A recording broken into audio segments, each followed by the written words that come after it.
Road. So good morning, everybody, and welcome to Ask the Expert, Show Me the Money Restaurant Resources Edition, featuring our expert panel, which includes John Prentiss, CPA with Piltz, Williams, and LaRosa, Brandon Atwell, owner of Murky Barbecue, Susan Perkins, Executive Director of the Mississippi Coast Restaurant and Beverage Association, and Adele Lyons, CEO of the Mississippi Gulf Coast Chamber of Commerce. My name is Katie Weldon. I'm the Programming Director for the Mississippi Gulf Coast Chamber of Commerce. And if this is your first time attending one of our events, I want to welcome you and ask that if you're not a member, that you consider joining. There are so many benefits. And as they say, when you invest in yourself, you can never lose. More information on our benefits can be found on our website at mscoastchamber.com. And on that note, I would like to thank our sponsor for today's event. That's going to be Hancock Whitney and Memorial, and we will hear from them now. Unbreakable. We are a beacon of healing, resolute and consistent. Dedicated. We are committed to our community's well-being. Unbeatable. We are a network of people providing care throughout your lifetime. Determined. We are problem solvers, driven to overcoming obstacles. Unshakable. We are prepared, capable, experienced. We are believers in the healing power of compassion. We have been here with you for generations, and we're not going anywhere. We are unstoppable. We are Memorial. To the people stepping up in the face of an unprecedented challenge, we say thank you. Thank you for everything you're doing to serve our communities and keep us safe.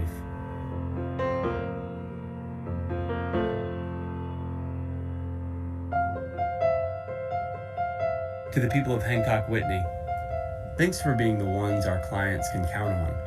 The comforting face in the window, the trusted advisor, getting it done for the people we serve.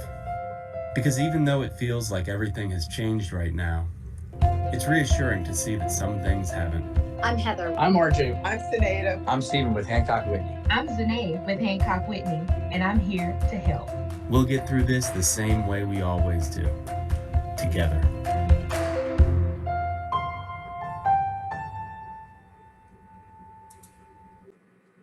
Thank you so much again to our sponsors, Hancock Whitney and Memorial. Without them, we wouldn't be able to host this amazing event, complimentary to our members and to the public. Before we turn it over to the panel, just a few housekeeping rules. So the mission of the Mississippi Gulf Coast Chamber of Commerce is to connect, inform, advocate, and develop, and we do that through programs such as these. So if this is your first time joining us, welcome. If you are on your computer and you're new to Zoom, you'll see a chat box at the bottom of your screen. Feel free to interact with us the entire time. Make sure you're putting your chat to all panelists and attendees. And there's also a Q&A box. You can submit your questions anonymously at any time, and we will get to all of those at the end. To make sure you get the full experience, like I said, make sure when you put in your chat, put it to all panelists and attendees. And if you're on your cell phone, make sure you go to Facebook and check into this event to prove to your boss, your family, your friends that you were actually productive on a Friday morning, and they'll be very proud of you. Join us for our upcoming events, including our Economic Vibe happening Tuesday featuring the Mississippi Lottery. Links to that event and others are being placed in the chat now. Gabrielle is also posting a link to a survey that will help guide us into better serving you. Whether you're a member or not, it takes just 5 to 7 minutes. And like I said, all those links are going to be found in the chat box. Ask the Expert is a program designed for professionals to gain insight from top leaders in the industry on hot topic issues and best business practices. This morning, I want to thank everybody for joining us, with a special thanks to John, Brandon, Susan, and Adele for taking the time and for learning all these resources and being willing to share them. And on that note, I'm going to stop talking and turn it over to our first panelist, John Prentiss, CPA with Piltz, Williams, and LaRosa. Good morning, John. Good morning. I want to thank the Chamber for putting this together. I've been a part of the Chamber for many years now, and we appreciate them helping to connect us all with this program. I also want to thank the other board members with the Restaurant Association, which I'm a part of, for helping out and providing this service to our members. What I'm going to talk about today are, I'm going to touch briefly on PPP loans. Brandon's going to give you a little bit more detail on that from his standpoint as a restaurateur. But I'm just going to tell you some things I want to see as a CPA. Then we're going to talk about some of the payroll tax credits. Those are some of the biggest things that people are missing or not aware of. And I just want to make sure all of you get everything that you can during this time of need and time of difficulty for your businesses. First up today, you should have some type of outline that Katie should have provided. It's just a brief outline of what I'm going to go over. PPP loans, what I want to say on the first draw, make sure that you got everything that you were entitled to the first round. I know initially a lot of people were rushing to get the first draw PPP out and may not have applied for everything they're entitled to. Rules changed midway and as to what owners could get for their portion. So make sure that you have gotten everything that you can out of that.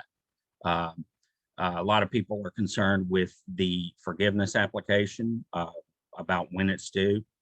Yes, you want to do that forgiveness application and get it done in a timely fashion, but you do have 10 months after your covered period in order to apply.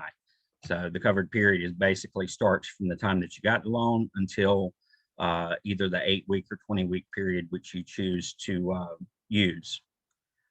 And then the second draw, it's out there. You're still eligible. It's still available. The deadline has not closed on that. So you want to get an application in there as soon as possible, as long as you meet the requirements. You have to be down 25% over the prior quarter for any quarter of 2020 for the comparable quarter of the 2019. So a lot of people are eligible, even though they may have been up for the year, they may have been down in one quarter. So check with, look at your bookkeeping and see if you are eligible. And then the biggest thing that Brandon may not cover that we have experienced is the taxability of the forgiveness. When they initially passed this law, they allowed for it not to be included in income. And certainly it was not supposed to be part of income, but then the IRS ruled in November that you could not deduct the expenses that were associated with these loans, with the forgiveness. They changed that with the act that was passed on December 27th. So you can still deduct those expenses and you do not have to pick up the forgiveness of that loan into income. So it's completely tax-free now. So I want you to be aware of that before you file your tax returns. Moving over to the tax credits, there were a few tax credits that are available. There are several, but the things that apply to most of the businesses that I deal with would be the payroll tax credits for when you're paying your employees who are out due to either sickness or because they're having to quarantine because of exposure, or because they're taking care of a family member. There are different levels there that you have to be aware of. And if you as an employer are paying your employees while they're at home for this, then there are payroll tax credits that are available to you. You can get a tax credit for up to 100% of their wages if they are the ones out sick or out quarantined, and that's up to $511 per day for 10 days. So you were required to provide this leave under the Families First Corona Response Act, and it's Family Medical Leave Act, which was basically extended to everyone. So in order to do that, the government said, here, we'll give you a tax credit so that you can continue to pay these people. And then after the first 2 weeks, there's additional credit. It's reduced from the initial credit, but there's still a credit for up to 2/3 of the pay that you give the employees while they're out taking care of family members or taking care of children due to daycares and schools being closed. Now, those credits were available through December 31st, 2020. And if you did not file them, but you believe you paid someone for that, you may want to get with your accountant and file a corrected or an amended Form 941 for the affected quarters. It's been a significant amount for a lot of people. We're talking thousands of dollars, even if you only have 2 or 3 employees eligible. So make sure that you look into that if you paid your employees while they were out sick. The requirements are pretty easy to meet. You must have fewer than 500 employees to be eligible, and that's going to be most of you, I'm thinking. The other item that came up that lots of people aren't as familiar with is the employer retention credit. Now, I've gotten that credit on some organizations that weren't eligible for PPP, but they were eligible for this because they were closed, business was reduced. Now, for 2020 through December 31st, the credit was 50% of your wages for an employee up to $10,000. Now, that's for all of 2020. So that's a $5,000 credit potentially on an employee that you could take. And that's a credit that you take against your Social Security and Medicare. So you take it on your Form 941 that you file quarterly. Now, the only requirements were that your business or your gross receipts were down 50% over the comparable quarter the year before. Now, lots of restaurants were facing that because we were closed early on. And then even when we were reopened, we were at 25 or 50% capacity. So as a restaurateur, you're probably eligible for that to some extent. So if you didn't take it, you can go back and amend and request that credit. It takes them a little while to process it and to receive it, but it comes in handy. Even if you're getting it 3 months later, several $1,000s can be helpful. And what they did on the credit for the coming year is that employee retention credits, they extended it through June 30th of 2021. They made the credits larger, so you can take up to 70% of an employee's wages up to $10,000. And then they made it on a per quarter basis instead of the entire year. So what you're looking at is if you paid an employee $10,000 in a quarter, then you can get a $7,000 credit against the wages, against the payroll taxes that you pay. Now, you can claim that on the Form 941 when you file it at the end of the quarter. The only requirement is that you be down 20%. Essentially, your gross receipts have to be 80% or less of the comparable quarter in 2019. So you take your first quarter of 2021, if your revenues are down by 20% compared to the first quarter of 2019, then you've got eligibility to claim this credit on employees that you continued to pay even though your business was down. So you really want to look into that. The options to take that credit, you can take it in advance. I generally don't recommend that with my clients. I recommend they wait till the end of the quarter and see where they're at in case they might have a jump in wages and become not eligible. You can reduce your payments as you go, but you can always take the credit at the end when you file the 941.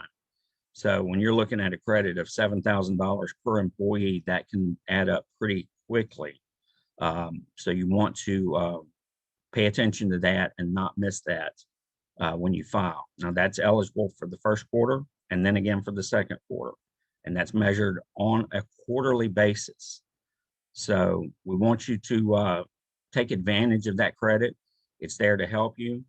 Still, a lot of our restaurants aren't able to fully reopen. So I'm assuming that many of them will be down 20% over the comparable quarter in 2019. So there is a method also that can be employed if you were not open in 2019. If you were a restaurant that opened in 2020, you can compare your 2020 quarter and see if you're down from that. That can still, so you are eligible to claim it even if you're a new business. So look into that. Those are the most of the credits that we want to look at, and the PPP, and that's what I had today to talk to you about. And of course, we'll take questions once the presentation is over. So I'm turning it back to you, Katie. Thank you so much, John. And as always, I'm glad somebody else has to keep up with that and not me. So we appreciate all that you do and for speaking with us this morning. And you mentioned Brandon's going to go over PPP some more. So Brandon with Murky Waters, why don't you take it away? Thank you. Thank you to the Chamber for having us here today. And we'll see if we can help navigate some of these, stimulus and PPP. And, it's become to where it's become ubiquitous with the COVID relief is, all these acronyms, PPP, the different Main Street loans and blah, blah, blah. So I'll go over basically the second draw of the PPP kind of more in depth. If PPP was the payment protection plan that was put into place by the first coronavirus stimulus bill back in March or May. And, it basically allowed any business that met a certain size standard in terms of employees and types of business. And actually, specifically talk about restaurants. If you were a restaurant at any size, you basically got to draw from the first PPP. And there was no kind of no requirements to show losses, or you basically just had to be in operation February 19th of 2019, and then also be in operation I think sometime in January. And it allowed for a forgivable loan that could be basically a loan that could be converted into a grant based on certain requirements that met in forgiveness. And it could be, you could borrow up to 2.5 times your monthly payroll expenses. And that was your gross monthly payroll expenses. And really that helped a lot of businesses in that first quarter, second quarter, March, May, April, when we were shut down and we were still, inheriting costs and stuff like that. So it really kept a lot of businesses afloat. And when we first came out with this, the COVID started, we really didn't have a timeline on when this was going to end and whatever. And we've seen that it's obviously drawn, there's been second waves where we in the summer, we thought we were getting out of it. And we saw a big uptick in sales on the restaurant side because people started to come out. And then we went into a second dip and kind of had to shut down, not shut down, but we took a hit in the fall months.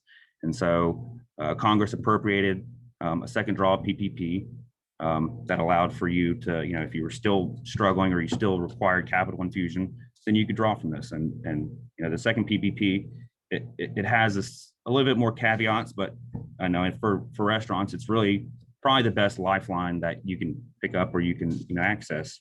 And so, with the second PPP draw, the eligibility is kind of the same. You have to be a business with under, I think they dropped the threshold from 500 employees to 300 employees.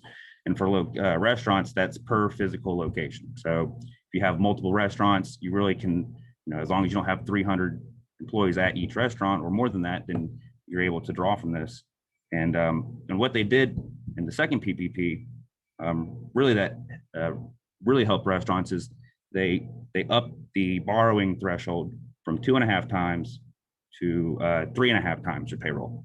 And these for all businesses that operate with a NAICS code of 72. And for restaurants, if you have a business that's a restaurant, then your NAIC code starts with 72. And so that allows you to draw 3.5 times your monthly payroll. But there are some qualifying events that take place that, basically you have to demonstrate a loss of 25% more. And that's on a quarter-to-quarter basis where you would take your 2019 in any quarter, Q1, Q2, Q3, Q4, and you compare it with the comparable quarter in 2020. So you would look at 2019 Q1 and compare it to 2020 Q1. And if you could demonstrate a 25% loss, then you could qualify for the second draw. And they also allow this to do on an annualized basis where you can just look at all of 2019 and compare it to 2020. So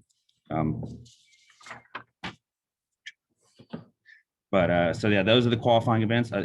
Show a 25% drop, and you can apply for this.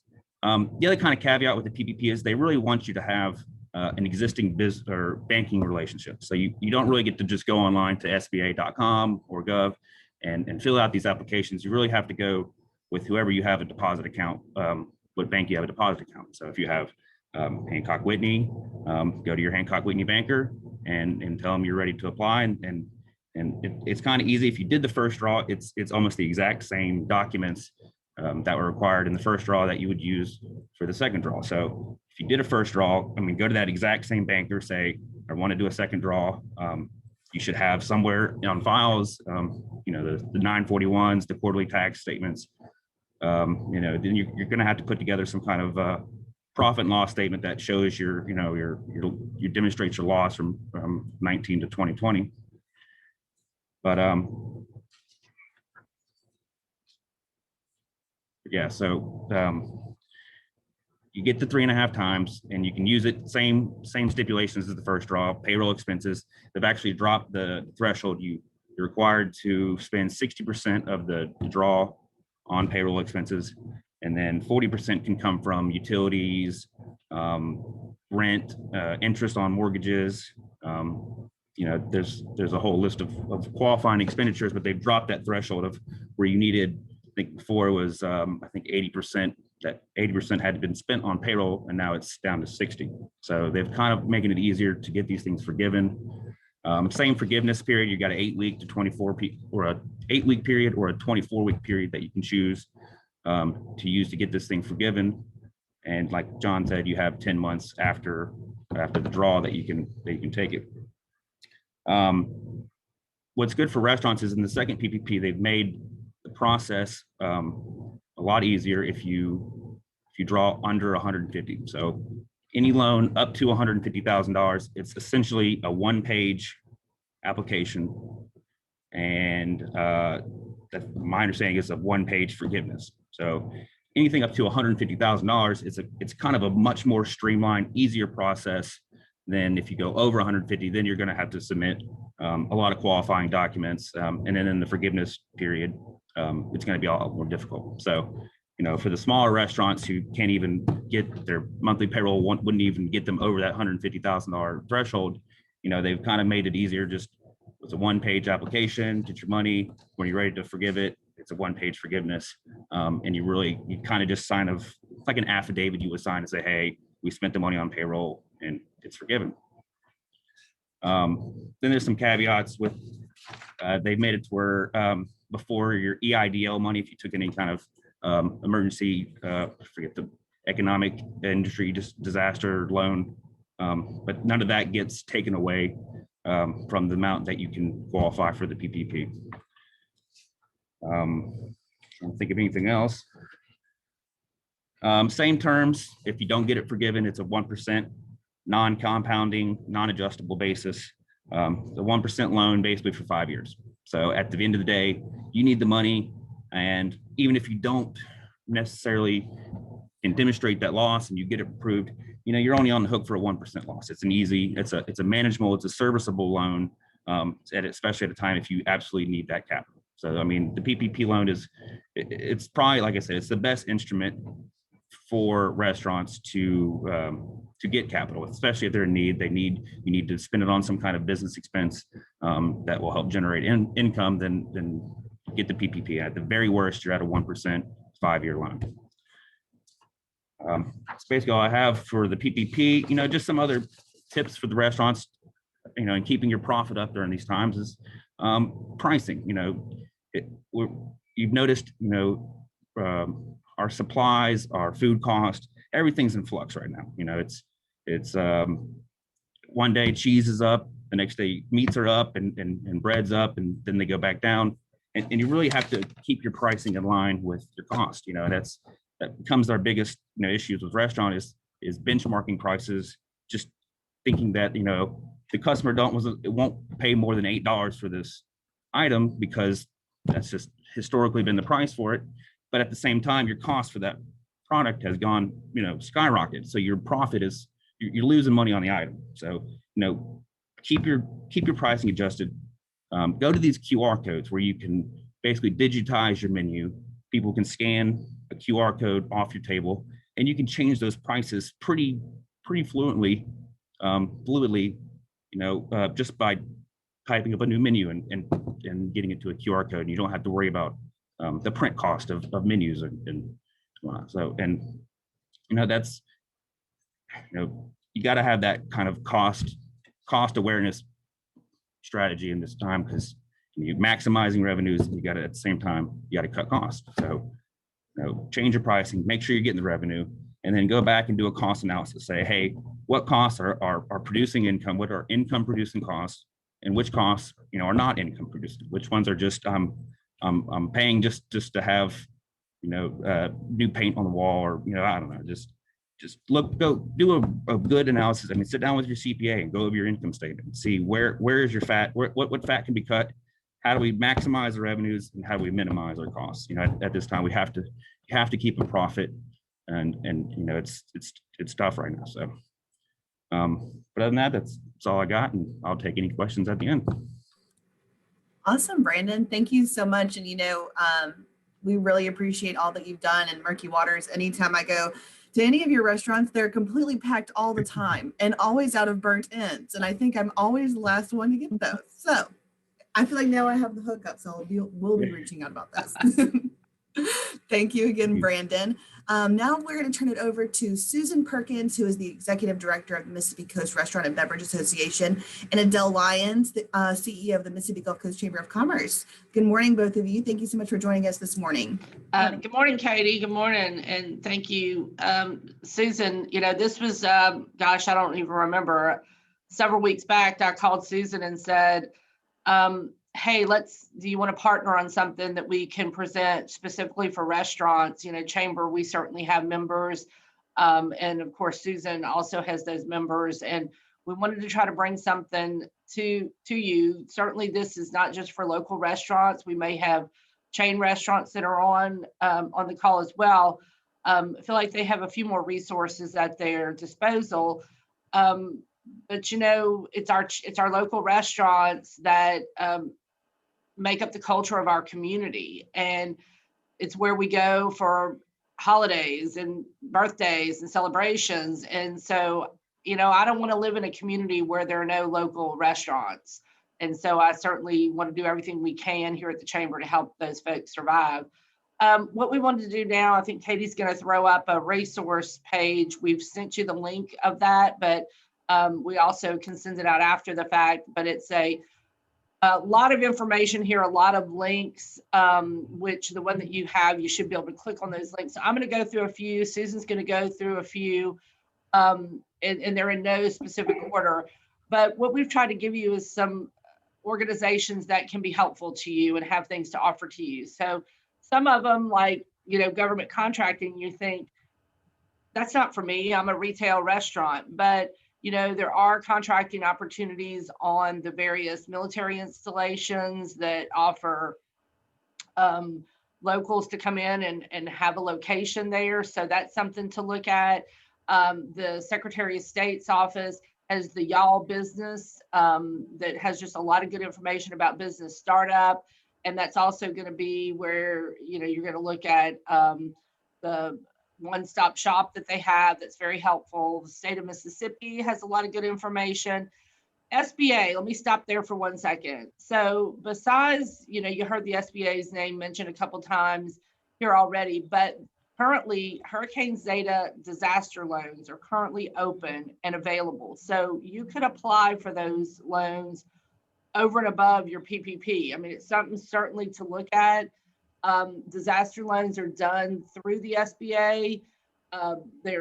We just did a seminar on it not too long ago that you can check out. We have a recorded version of that on our website.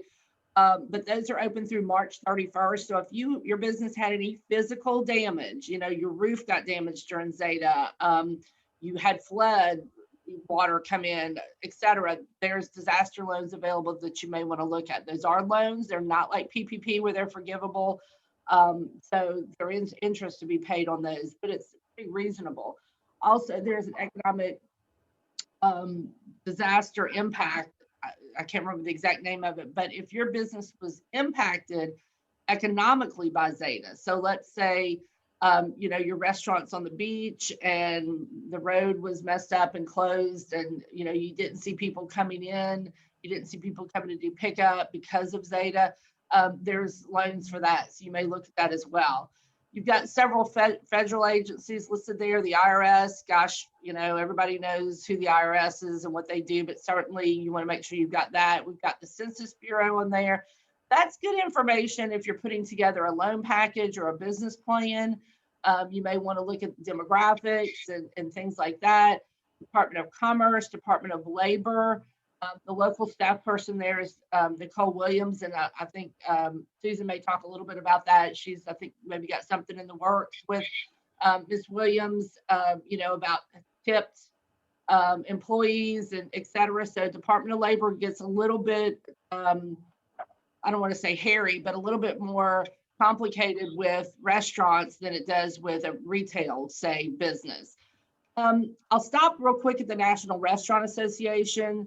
Certainly, this is something Susan can expand on, but I would take a look at that page. They have so much information. They do have a member section, but they do have a lot of information that is available for non-members. They have some seminars you can watch. They have some you can go back and watch the videos. Like, for example, they had one back in September on the do's and don'ts of virtual restaurant inspections. So if, maybe it's just it's learning, it's information, it's expertise that you can take away from them. You also have some other things about employee tax credits that John mentioned, and a tax credit webinar that's coming up that they're putting on, and they have this local Uber Eats local program you might want to take a look at as well. That was interesting. Balch and Bingham is a local law firm. Actually, they're not local, they're a regional law firm, but they have an office in Gulfport. They have a program where they're offering legal assistance for minority or women-owned businesses. So if you have a legal issue that you're working on and you need some assistance, you might want to apply for that. Up at the top, the charity, Catholic Charities, Mississippi Power customers, both business and resident business customers and Coast Electric business customers, you can apply for an electric bill assistance. So this could help you pay your power bill, basically. And so there's assistance there you can look at. SMPDD has a loan program, and the Renaissance Community Loan Fund also has some loans available, a loan program available. And we, again, just did a webinar not too long ago on that. So when we direct you to our website, you can find those on there and watch those. They're there. And then at the bottom, you can see if you're interested in joining the chamber. Maylee Hernandez is our membership director. And then the last thing I'll say is the Mississippi Gulf Coast Chamber, one of our member benefits is we do have small business grants, and those are opening on March 23rd.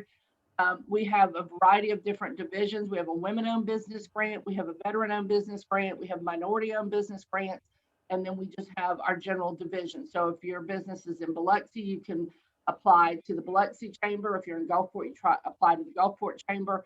And so those are grants. The max on those are usually $500. Some of them can go up to $1,000. Biloxi has a reoccupancy grant if you go into a facility that's been vacant.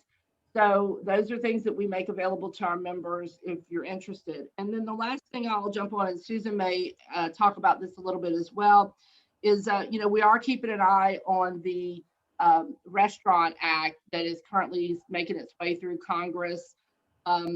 This week is when the House Budget Committee is expected to vote on the legislative package, and then next week they would move forward. So we should be seeing something hopefully by the end of the month. If this act is going to make it through Congress, it's further part of the stimulus package. Some of the information that I've seen on it, and of course it's subject to change as it moves through the various committees, but there would be government funded grants with a $5 million per individual restaurant location. Now, of course, that doesn't mean you're going to get $5 million. It's got to be, you're going to document what you're going to use that money for. But the eligible businesses are food services, drinking establishments, restaurant bars, caterers, breweries, tap rooms, etc. Grants can be spent on payroll and benefits up to $100,000, mortgage, rent, utilities, maintenance, including PPP and cleaning products, food and beverages, supplier costs, operational expense, and paid sick leave. The grants can be taken alongside the 2 rounds of PPP, EIDL, and the employee retention tax credits. Although any PPP loans already received will be subtracted from the eligible amount. But this is huge, and of course, we're watching this. Senator Wicker's been really involved. Robert St. John, a restaurateur in Hattiesburg, has been really involved. He wrote an op-ed that was in the Wall Street Journal. He's been featured on several news programs. So certainly, that's something we need to keep an eye out on and hope that passes. The other thing that Katie threw up was on the screen was some information from the National Restaurant Association. It's about a 4-pager. I think we gave you a link for that as well. There it is. And this is what COVID relief means for restaurants. And it kind of just breaks it down. It's pretty readable. It's a lot of what Brandon covered and John covered, but it's a good resource as well. So I'm going to turn it over to Susan, and then we'll see what questions we might have. First, I just wanted to thank Adele and Katie with the Chamber for inviting us to participate and to offer this to our members. We are, as we were mentioned, we're the Mississippi Coast Restaurant and Beverage Association, and we represent the restaurants here in the 3 coast counties. So we are also a resource. If you ever are in a situation where you have a question about a health department issue, Department of Labor, anything like that, please contact us. And if you can't find the information, we can help you with that. Adele mentioned that we do have a contact with the Department of Labor, someone who just started in that position, and we're planning something with her, maybe to offer a free webinar to answer any questions that you have about labor and wages and things like that, because it can get pretty complicated on that front. Also, another thing that we offer are low-cost serve-safe classes. Recently, a lot of restaurants have been hit with violations from the health department that you have to have somebody on duty that is serve-safe manager certified. So we do offer low-cost classes. We post those on our website and on our Facebook page. And one last thing I wanted to also mention are hiring and finding people to fill positions. That has always been an issue for restaurants, even more so now with COVID. We started a group on our Facebook page, and our Facebook page, you can find it at Coast Restaurant Association, and you can go onto our Facebook page and ask to join this group. And our group is the Mississippi Coast Food and Beverage Jobs. And we urge employers, if you're looking for someone to join this group, post your job listings there. We do have some people that have joined that are job seekers looking for employment. And this is an ongoing issue. It's not something, it's something that's probably been made a little worse by COVID. But yeah, that's another resource to you. We also work closely with the Mississippi Gulf Coast Community College culinary program, and their graduates are always looking for placement. So that's another resource that we can also offer to our members. But I think that's about all I was wanting to cover. Of course, I guess I'm open for questions. Absolutely. And Susan, I put the link to the ServeSafe and to the job group as well in the chat box. So if anybody needs that, those are in the chat box. And you also got those in your registration confirmation emails as well. So while we're waiting for some questions to come in, which I know we're all eager to hear, I just want to remind everybody to join us for our upcoming events. Those can be found in the chat as well. Make sure you're visiting our website, mscoastchamber.com, and make sure that you're following us and the Mississippi Gulf Coast Restaurant and Beverage Association on Facebook. And I just want to thank you so much, Susan, Brandon, John, and the board of the Coast Restaurant Association for everything you're doing and taking the time out today to do that. So it looks like we have some questions coming in, and panelists, if at any time it's addressed to somebody else, but you also have an answer, please feel free to chime in. We'd love to hear from each of you. I think John already answered one, so I'll kind of go through that one. This person asked, in regards to second round PPP, do you have to demonstrate a decline in business? And John responded, For second round, you have to demonstrate that you had more than 25% decline in revenues for any quarter in 2020 over the same quarter in 2019. You also qualify if you had 25% or greater decline in revenue for 2020 as compared to 2019. And that can be found if you click the Q&A box, it's going to show up under answered questions. So it looks like we do have some more questions coming in. And then I think I'll address this one to you, Brandon. This one says, can I require my employees to wear masks?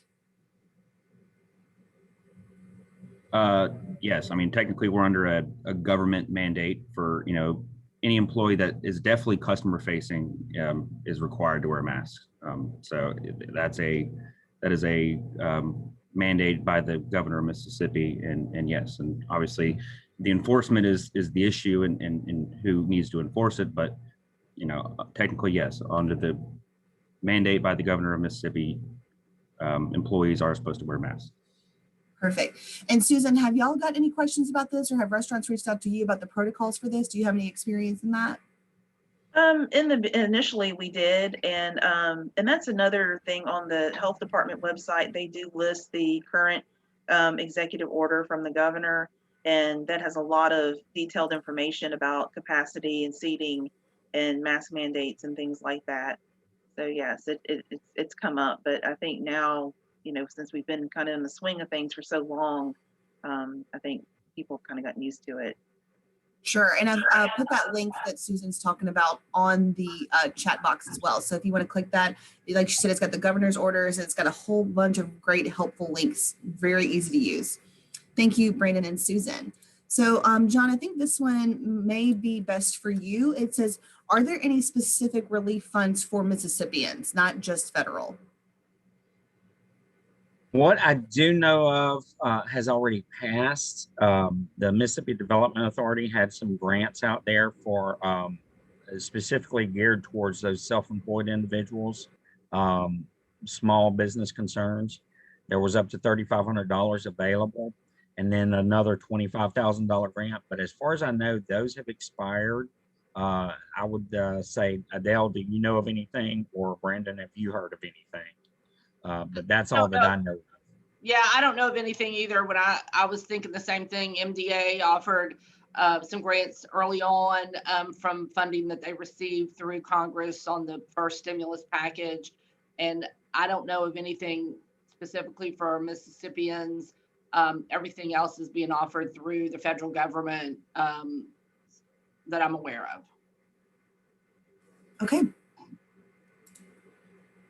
All right, Brandon, I think this is in reference to something you mentioned. Do you find that people are actually using the QR codes, or are they wanting physical menus? How's that adjustment been? Yeah, I mean, obviously that's a a technology awareness thing. Obviously, we used them definitely in the midst of COVID when everything, we didn't want to touch anything that had been touched by somebody else.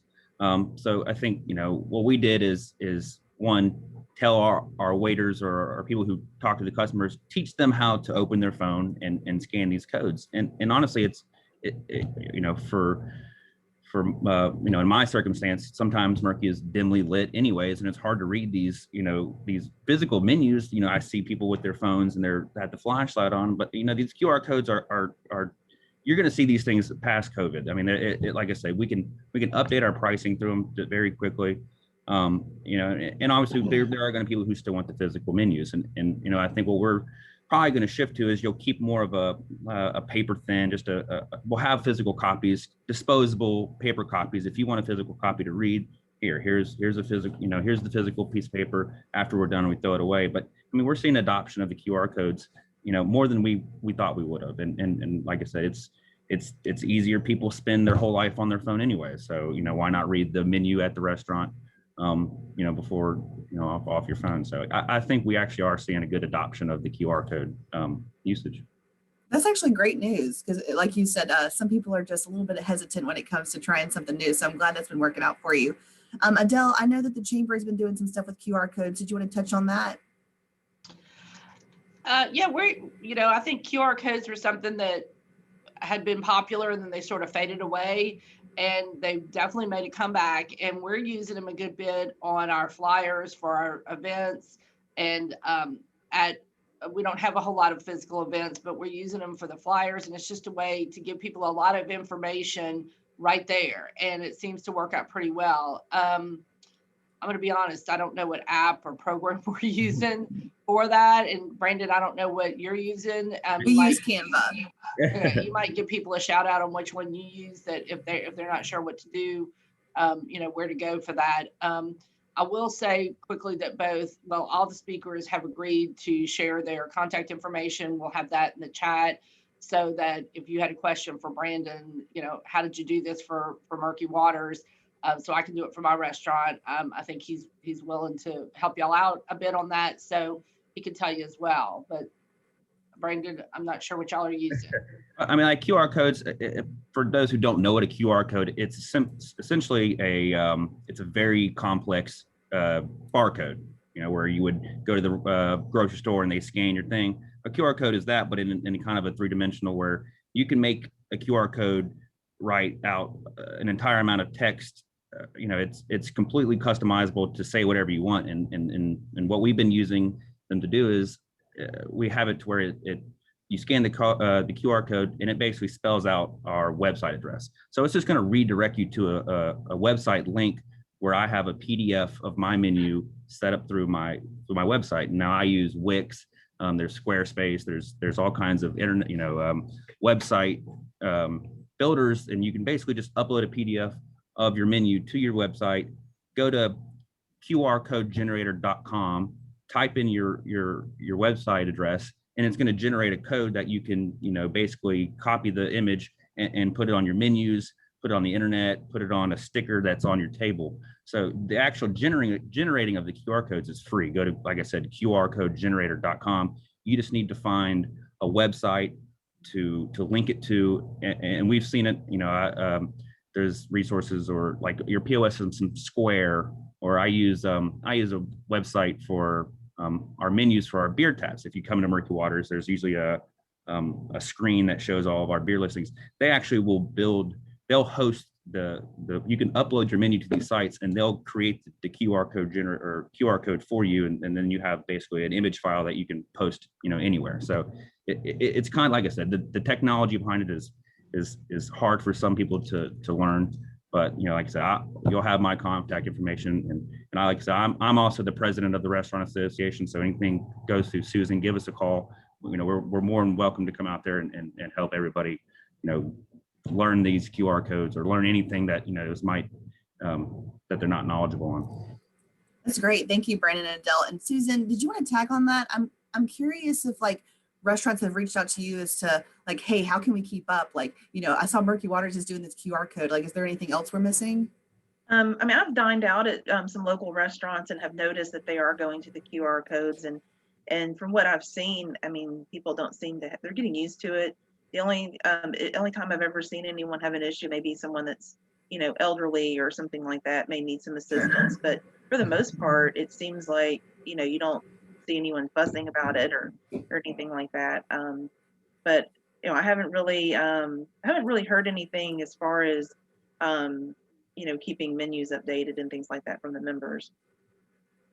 That's good to know. It looks like right now we just have one more question, and this will be for Brandon, and then we'll get final thoughts from everybody. So Brandon, this person said, do you find yourself hiring during this time, or do you see it's more at a standstill? I would say industry-wide, everybody is hiring. It's so much uncertainty, and definitely in our labor. We've gone through the different circumstances of obviously the unemployment was very lucrative for some, and didn't want to come back to work, and even still, people have moved around, or people are still hesitant to be. Restaurant obviously we're still seen as it's a public. You're going to be interacting with people, and if you have fears about doing that, then you're going to be hesitant to work. So absolutely, I'm hiring. Everybody I know is hiring. If you want to work in a restaurant, you will find a job very easily. So, like I said, Susan has the jobs website. There's a few other ones that are out there. Like I said, from what I've seen, everybody's hiring. That's great news. That's much welcome news too, compared to where we were last year. So very welcome, and great positive question to end on. And on that note, now we'll just go around and see if anybody has any parting words, final thoughts. John, we'll start with you. Is there anything else you want to add? Nothing. Just stay on top of your credits. Make sure you get every dime that's on the table. I don't like to leave anything out there. So get with your accountant, your bookkeeper. Make sure you're keeping track of these items. Great. And if you don't have a CPA, John's information can be found in the chat box. Brandon, any final words, parting thoughts? No, like I said, just the keeping up with your menu pricing is, I mean, that's probably one of the big things that you can do to keep profitable, to keep your revenues coming in. You know, in my circumstances, obviously, we're being barbecue, we're at the mercy of the price of meat. You know, beef, poultry, all that, and I've seen, you know, just my chicken cost has doubled from year over year. You know, and so now I'm making the same amount. My menu price is the same from last year, and my cost is doubled, and my profit is almost plummeted. So you have to keep up with these pricing. Make sure, I mean, every month you should go and check your food cost. You know, with the golden standard is 33% or 3 times. Your menu price should be 3 times what the menu cost should be. So if, say, a pork sandwich costs $3, then I should be selling it for $9. And obviously that's the Mendoza line. So if you can get it lower than 33%, then you're even more profitable. But, you know, cost analysis every month. Stay on top of your payroll cost should run 20%, your food cost should run 33%. You know, cut back on non-necessary spending. You know, obviously you got to, there's the saying, you got to spend it to make it, but you know, at these times, just spend wisely. You know, so but no, other than that, like I say, give us a shot at the Restaurant Association, or you'll have my email address to contact me personally at, and any questions, let me know. That's great, Brandon, and that's excellent advice. Thank you very much. Susan, any parting words? Yeah, I just wanted to say, I know that, you know, during these times, a lot of us, we find ourselves in uncharted territory, and it's important for our local restaurants to know that they're not alone, that we are here for them. We are ourselves a resource, and I know the Chamber is too. So just please know that. Don't be ashamed of reaching out and asking questions, you know, regardless of what those may be. So we're here to help us. We're here for it. And, you know, Susan, you're so knowledgeable and knowing where to go on which websites too. So thank you so much for keeping up with all that. And we really appreciate all that you and the Restaurant Association is doing for our local businesses as well. Adele, any parting words? Well, I think similar to Susan, you know, I'm listening to Brandon, and he's just so knowledgeable, and he's using words like cost analysis and QR codes. And, you know, you're talking about the PPP, and you can tell you've just been through the process and you've learned some things along the way. And I can imagine there's some folks that are small, very small restaurants that are saying, I don't have an accountant. I don't know what a QR code is. I don't even know how to do a cost. I haven't done a cost analysis. You know, I like to cook, and I've opened a restaurant. We're doing good so far. You know, these are all best practices for business. And if you don't know, you've got to ask. You just can't continue to operate without that knowledge, because it's going to make or break you, especially in a time like this when COVID hits. You know, certainly during Cruising the Coast, restaurants we're doing great during the summer.